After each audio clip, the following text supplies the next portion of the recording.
grab the Okay, let's pause right here. 2 hatchets? That's not your everyday argument accessory. This is already escalating into a deadly weapon situation. And remember, in Texas, a deadly weapon finding doesn't just mean knives or guns. Anything used in a way that can cause serious harm qualifies. Yeah, even tomahawks. 2 hatchets and was swinging them around, approaching victim, coming within 5 feet of victim.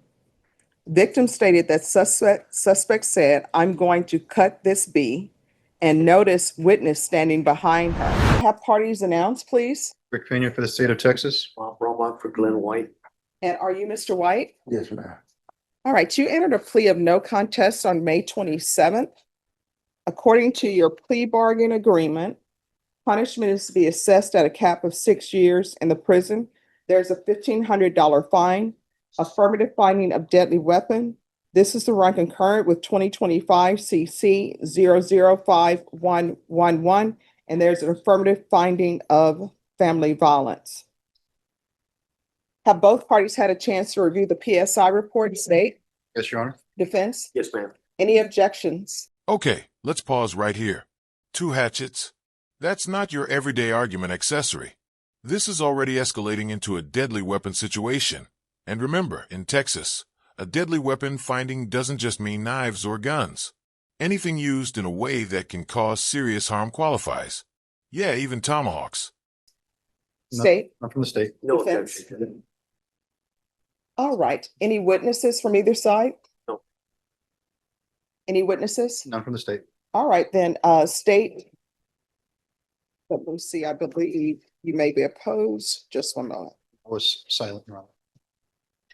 All right, you're solid. All right, you may be excused. Thank you, Your Honor. All right. Counsel, I'll hear your argument. Judge, Mr. White's had some issues in the past. He said it's different this time. He spent time in jail. It's helped him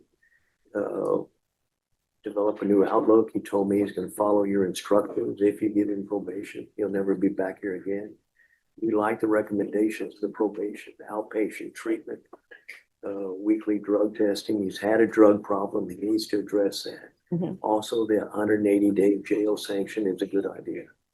We're in agreement with all that. All right, so, Mr. White, is there anything you want to say? Yes, ma'am. You want to raise your right hand for me, please? Do you solemnly swear or affirm the testimony you give will be the truth and nothing but the truth, so help you God? I do. All right, you can lower your hand, state your name for the record, please. My name is Lorenzo White. All right, what did you want to say? So I was saying that I made a mistake in my life when I lost control. All right, so here's the thing. Are these That's the million-dollar question. Judges love to draw this line. Was it a slip-up, or was it a deliberate choice? Because here's the thing. Claiming mistake, when you're holding 2 tomahawks 5 feet away from someone, that's a tough sell. mistakes or are these choices? No, it was really a mistake. Why do you say it's a mistake? Because I don't know, I just lost it at that moment. Well, no, I got really angry and stuff. no, here's the thing. You picked up a hatchet, right? It was tomahawk. Okay, you picked up 2 tomahawks. Did you think it was something else? Or did you know it was a tomahawk? No, it was tomahawks. I just grabbed them and I wasn't thinking. All right, so you grab 2 tomahawks. And according to this, it's with this Monique Gant, Yes. someone that you've used drugs with. I don't know why you all are still together because I've read the PSI report and you have 2 children, younger children. You don't even know where they are because you were using drugs. She was using drugs. You didn't get your life together with CPS and your children your rights ended up being terminated and you're still with this person. So according to this, it says, because I want you to tell me where the mistake is. Victim stated that suspect, that's you, arrived at the location to charge his car battery. Suspect saw victim's car and went inside the house to take groceries that the victim bought. Suspect put 2 hatchets on victim's car.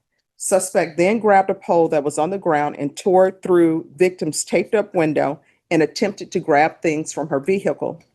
Suspect then grabbed the two hatchets and was swinging them around, approaching victim, coming within 5 feet of victim. Victim stated that suspect said, "I'm going to cut this bee," and noticed witness standing behind her. Victim stated that suspect walked to the neighbor's house and dropped off the two hatchets at the neighbor's house. The other day is not true. I went to my mom's house.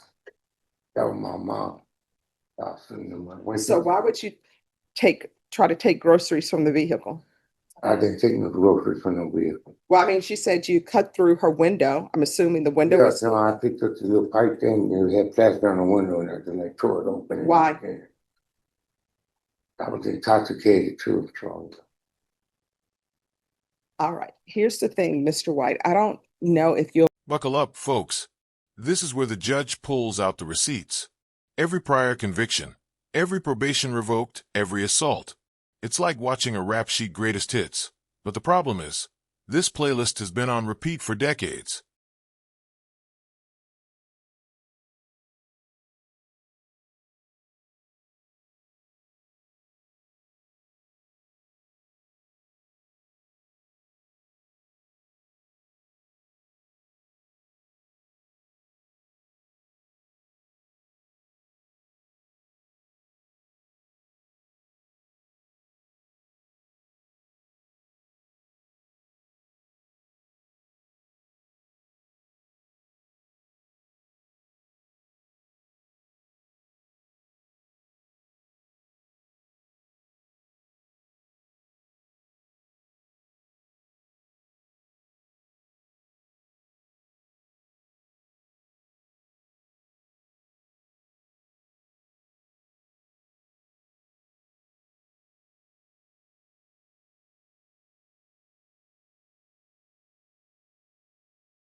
Here's the tragic irony.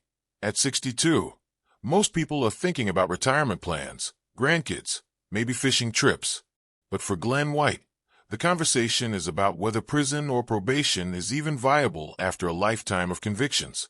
The clock isn't just ticking on his freedom, it's ticking on his time left outside it all. 62 years old.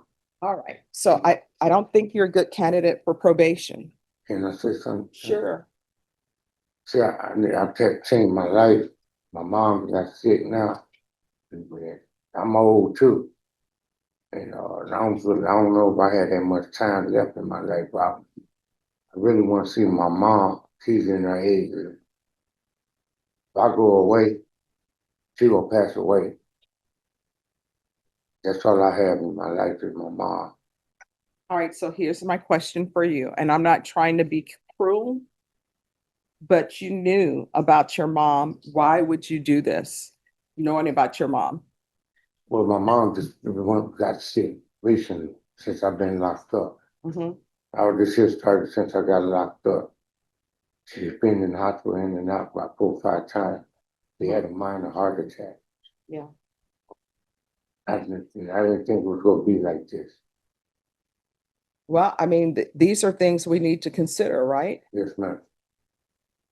All right. This is what the court is going to do. The court is finding you guilty. There's an affirmative finding of deadly weapon, affirmative finding of family violence. The court will sentence you to. And there it is, 5 years in prison. Notice the judge added an affirmative finding of family violence. That label follows him for life. It means he can never legally own a gun, and it will pop up every time parole, probation, or future courts look at his record. It's like a permanent scarlet letter in the legal system.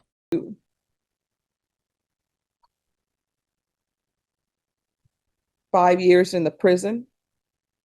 Give you credit for any time served. This is to run concurrent with 2025 CC 005111. There's an affirmative finding of family violence, and there's to be no contact with Monique Gant, Gant, and the court will recommend the therapeutic community. Did you review the document entitled Trial Court Certification of Defendant's Rights to Appeal with your attorney? Did you understand it and sign it? Yes. Because this is a plea bargain agreement, because I followed your plea bargain agreement, and because you waived your right to appeal, you do not have the court's permission to appeal. Because this is an affirmative finding of family violence and also a felony conviction, you're not allowed to own or possess any weapons or ammunition. If you have a question over what a weapon or ammunition is, you'll need to speak to an attorney. All right, we can go off the record. Here's the thing, Mr. White. Your history doesn't look good, right? And sometimes I look at that, right? And I have to look at that because I have to consider everything. And so I'm looking at your history, and your offense is escalated. And then you have different issues where you are placed on probation, your probation gets revoked. You're given parole, you don't do well on parole. And I will tell you, I've done parole hearings before, and parole is so much easier than probation is. Because parole is sort of, in a way, it's sort of like college. And this is the best way I can explain it. When you're in public school and you're not in college yet, everybody is telling you everything to do. This is your class for today. That's what probation does. When you get on parole, what they do is they don't tell you, you need to do this, this, and this. They just give you a sheet of paper. You have your freedom. And on parole, if you report, call them whenever they want you to call and do a drug test and get employment, they're happy. They're satisfied. So for you to have the parole issues that you've had, that tells me a lot. But I'm recommending the therapeutic community for you.